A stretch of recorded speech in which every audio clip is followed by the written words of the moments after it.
Hello everybody, this is Rimu Bakare, and this is going to be a video showcasing the new Tier 8 Italian carrier, the Aquila. Now, this carrier is some mixed feelings behind it, on my end at least. I can just show the gameplay, but I want to talk a little bit about the build and stats first, and then we can go straight into it, and I can just talk about the actual ship during the gameplay and after the game. So, equipment-wise, the stats and the build you're looking at going to be 3 slot. It's going to be aerial torpedoes. These are going to be improving the torpedo speed. We're going with this mainly because the fact that Aquila's torpedo bombers, you are stock at 30 knots. So this will help boost it up just a little more to 32 knots. The main issue with this is it's still below average compared to what the other carriers do have. Usually it's around 35, 37 knots, and this is still below that. So you're going to have to put a bit of lead to your torpedo bombers when you are striking a target. Even a battleship can outrun these. So you got to be careful who you're striking and how much lead you're actually putting into.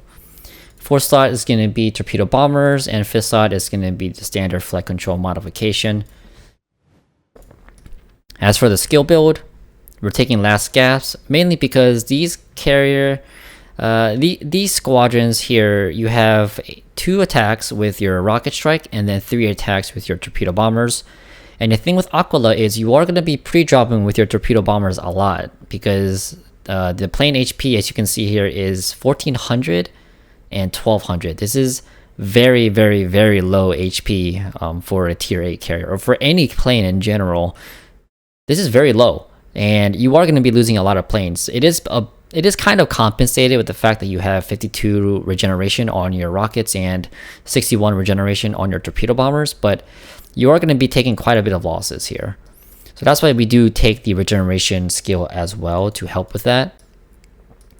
Arming distance, because your plane's torpedo bombers are very slow. They're 32 knots, so because they're so slow, might as well go and drop it as close as possible as you can to the target, while also taking that 3rd upgrade slot for the boosted speed and torpedoes.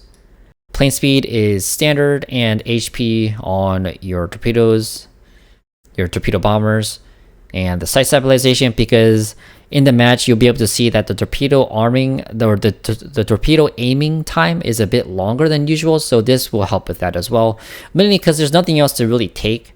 You can argue that you can take the improved AP, but I mean 3% is just not a lot at all. It's not really worth the 3 points in my opinion. And for the 4th skill, you're going to be taking proxy fuse, because this is a torpedo focused carrier. The rockets, you are releasing 60 in one strike, but you'll see in the match that the altitude at which these planes fly at during the attack run is not very good for the ordnance that you have, which are AP. You typically want to be as low in altitude as possible and striking that broadside target as flat as possible, and similar to how the MVR does it, but Aquila flies much higher than that, and we'll be able to see it in the match. So that's pretty much it for the build and the skills, so we'll just go straight into the match. Alrighty, so here we go. Aquila, we are mid-tiered this game. There is a black Fletcher San Diego, so that's kind of scary, and also the Alsace, who has the French AA. Very kind of scary, especially when you're playing as a tier 8 like an Aquila. Your planes are quite fast. You're like looking at 214, but HP is not there, so you have to be very careful when you're bottom tiered or mid tiered and dealing with things like a San Diego. So these rockets you see is in a flight of 2. You have 5 planes, and you can drop 60 rockets per strike. I'm gonna try to showcase this game how quote unquote well these rockets do. While they are very inconsistent with citadels against things like cruisers and heavy cruisers and such, they are very good at dealing with destroyers who are flat broadside to you, and they can really deal with some serious damage to them. So what we can try to see if we can showcase that. I'll try to this game. But yeah, right now I'm just doing some early spotting. It is a domination game mode, so we don't know where they're going to be positioning here. It is a San Diego though. Let's see if we can get this broadside shot, please.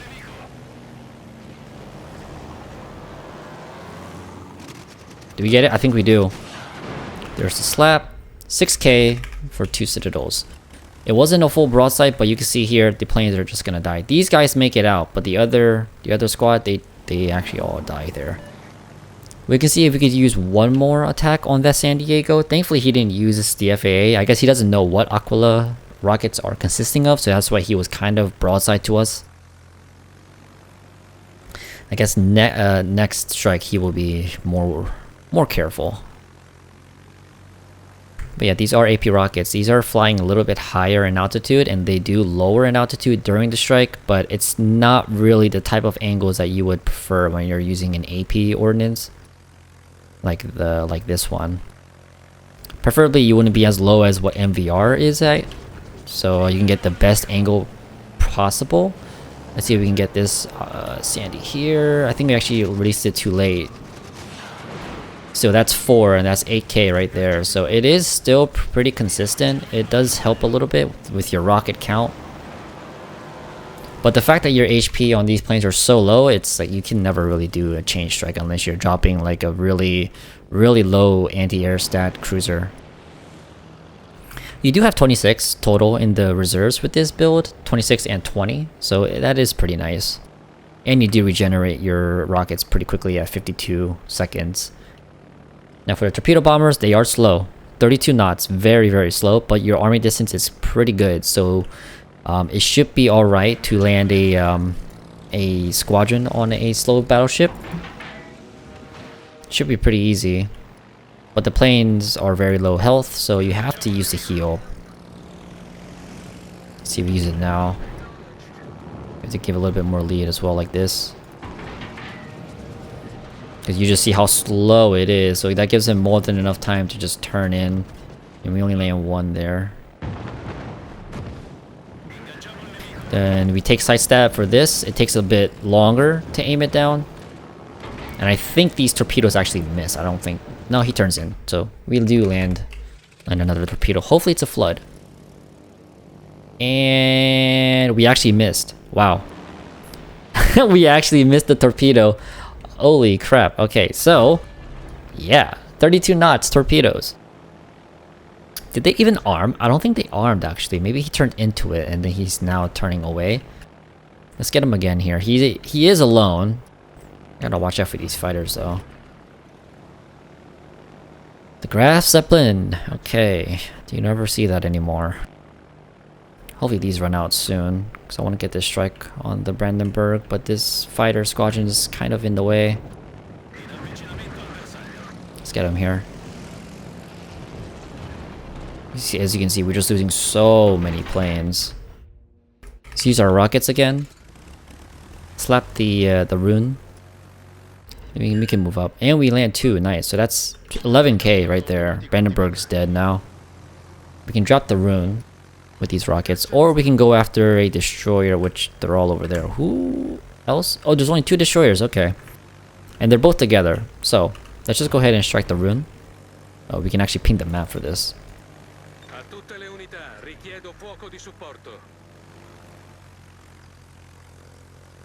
See if we can get a broadside drop on this preferably. Here we go. Hopefully we don't screw it up.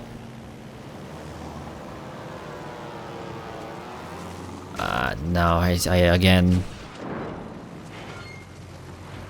released it way too late, and because even though it is just a rune and a turpis, these planes, man, they just die. I can't even release the rockets either. Oh my god, this carrier. Okay. So yeah, so you can pretty much notice the difficulties and the downsides with this carrier. Even a ship like the Rune or the Tirpitz, it's just you're just losing your planes left and right. I'm actually almost deplaned now. Thankfully, we are winning pretty hard in terms of cap control, but ship-wise, we're actually suffering quite a bit, which is not good at all. I guess we focus out the Palmer because they pinged it. This is not a very good angle either.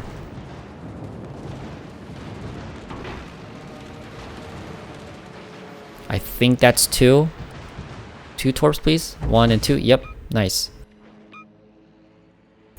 Let's use our torpedo bombers again. The Graf Zeppelin is actually throwing her ship away, which is very, very much preferred. Thank you. Can we remove this? And I'm gonna be pre-dropping a lot because, you know, I guess that's the way to go with this. Because now we have 6 in reserves and we're sending another squad back. So I guess every drop you want to do, every time you're about to go in for a strike, you want to pre-drop. And let's actually go for the... Yeah, let's go for the power. Let our team deal with the carrier.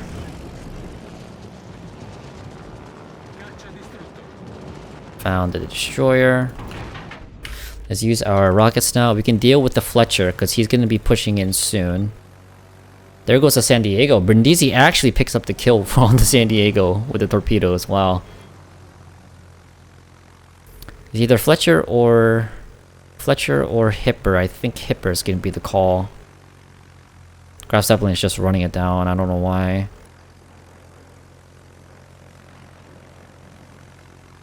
Okay, let's go for this.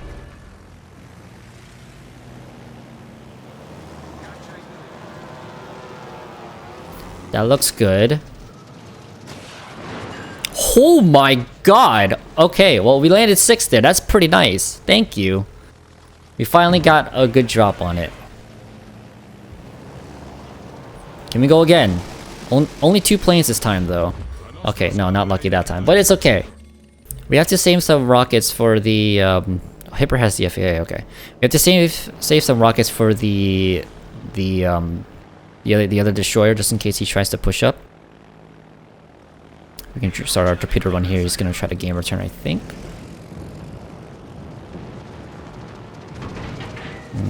We'll just drop it early. It's the FAA, so we don't want to deal with that. We need destroyers, man. Oh, nice, we got him. Let's lead ahead. Alright, so we are deplaned. That's not very good, but it's okay because thanks for the regeneration speed on this, I don't think it's going to be much of an issue. We just have to make sure we don't get nuked by the other battleships, that's all.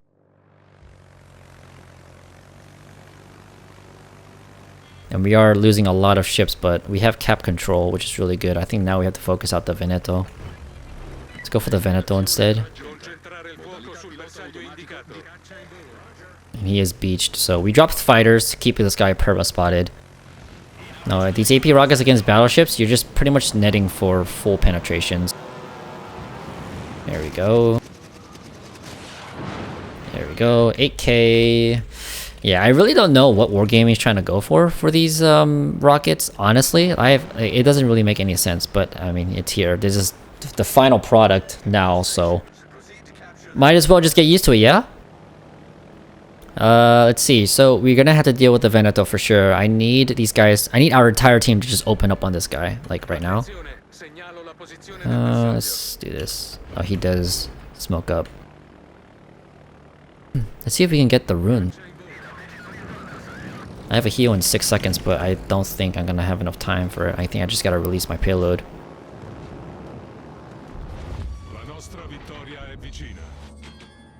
Let's start reversing. Oh, I'm being submarined right now. Hey, we landed a torpedo, that's good. And the Richelieu is just running it for some reason.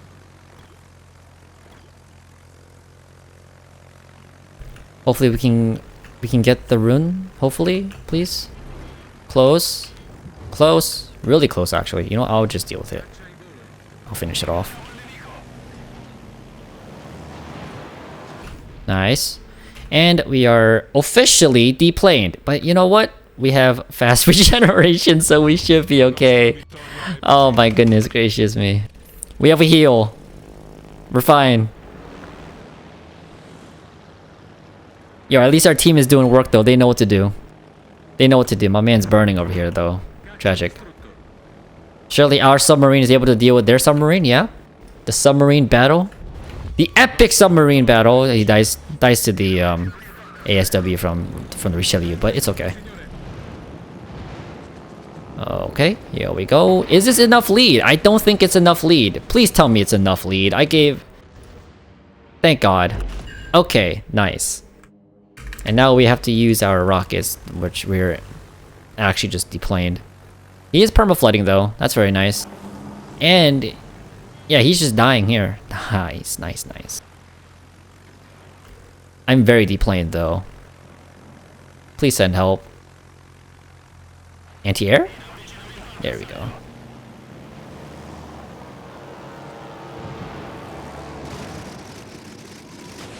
There we go, there we go. 3k damage, pretty good I'd say, yeah. Guys, I don't know about you, but I'm kind of suffering right now.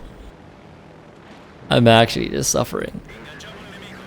Like, this ship is fun. I can see the ship being a beast when you're top tier, for sure. But that goes for every other carrier in the game, yeah? Like, there's... It just makes me wonder, why play this when you could play something else, right?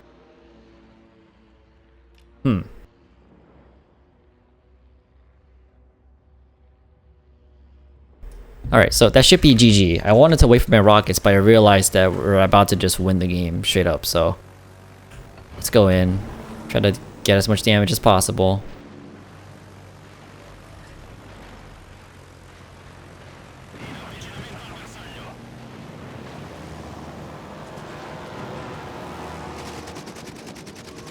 Can we get one final torpedo strike on this thing? If the Brindisi dies, we can have an... Yes! We can play the game some little more. Palmer, please touch the torps. No! That's okay too. It's okay. I don't think I'm not gonna have enough time for this. No, definitely not. Salmon does not die to that either. Oh, I found a destroyer who's been not doing anything for the entire match. Anyways, but yeah, 125k damage, 9 torpedo hits. I wish it was more, but I mean, what can you do, right? 2 floods, 1 kill, and we are second to the top. So this is pretty much how Aquila games are gonna go. It's kind of similar to a Saipan. Like, look at this. This is ridiculous in my opinion. Like, what? Hello? What did we lose it to? We lost it to a Palmer. And a Rune. Tirpitz. San Diego is normal. Veneto. Like, what? It's only a 13-minute game, but we lost this many planes. That's actually absurd. But also on top of that, we pumped out this many planes in such short amount of time, which is pretty nice to see.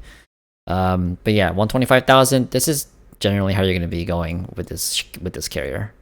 Okay, guys. So that's pretty much it for the Aquila. I'm not going to be showing more games because, yeah, honestly, it's pretty suffering. If you guys played or know how the Saipan feels, the other tier 8 carrier, the United States, she also has very low aircraft count in reserves, and she has slow planes, but her planes are quote-unquote tanky. But main issue with this is because of low deck space, you're going to be losing a lot of planes very easily, and you have to pre-drop a lot. Similar case with Aquila. If you're top tiered, you'll be dominating pretty much everyone else in the game. But if you're mid tier, if you start facing those higher tier ships with stronger anti-air or larger maps in general, you're going to be kind of suffering a bit. And that's literally what I've been noticing for most of my games when playing Aquila. When I'm top tiered, I'm struggling. When I'm bottom tiered, I'm struggling. When I'm top tiered, I'm just having the best game of my life. But then again, it makes you wonder, is this carrier worth it for you when you can just play something like a Kaga? Tier 8 is very competitive for all ships. A lot of ships, tier 8, tier 9, carriers, every, battleship, everything like that. So for carriers, you have Kaga, you have Shokaku, you have Enterprise, you have Lexington, you have the Chkalov, one of the most dominant carriers of tier 8 right now. It's like, why would you go for the Aquila when you can go for any of these other older carriers that hasn't been touched for years, but still outperform all the other ships in the same class? So that's pretty much how we're going to be ending the video. It's not going to be me hating on the carrier because, again, when she's top tiered or when she's in an all tier 8 match, you're going to be dominating really hard. And because everything there has less AA in general, stat-wise, you're going to be pumping planes, you're going to be having a really good time. Damage on these torpedo bombers are very high for a tier 8. 7100, and you regenerate them 61 seconds per plane. And these planes are fast as well, so you know it comes at a cost with a lower HP on these planes, and that's pretty much what you're gonna have to gamble for when you go into a random battles match. If you're going into a tier 8 match, that's good. You know, tier 8 clan battles, tier 8 ranked, tier 9 ranked sometimes. So you'll be having pretty easy time, but again, you just have to take that gamble for yourself. Do you want to go with this carrier, or do you want to go with another top pick at the moment? It's your choice. For me, aesthetically, I do like the Aquila. I've been waiting for this carrier for a very long time. So despite it being not very good, I still will probably play it in some cases. Probably for content creation, because I know a lot of people want to see it too. But I've been waiting for this carrier for quite some time, so I'll be playing it for sure. But yeah, let me know what you guys think. Do you want to pick up this carrier after that game showcase? That's pretty much how the games are going to be ending up. You'll sometimes deal with ships that has scary AA, even ships that you can strike with other carriers that you can't strike with this one. It's just going to be a normal thing. So let me know what you guys think about this carrier, whether you want to pick it up or not, or you know, let me know your reasoning for doing so. And if you are very unimpressed with this carrier, let me know what you think they should have done instead. This carrier has gone through some nerfs, but the HP, fast planes, that kind of stuff has been set in stone since the very beginning. So let me know what you guys think. I'll see you guys in the next one. Thanks for watching and have a good one. Goodbye.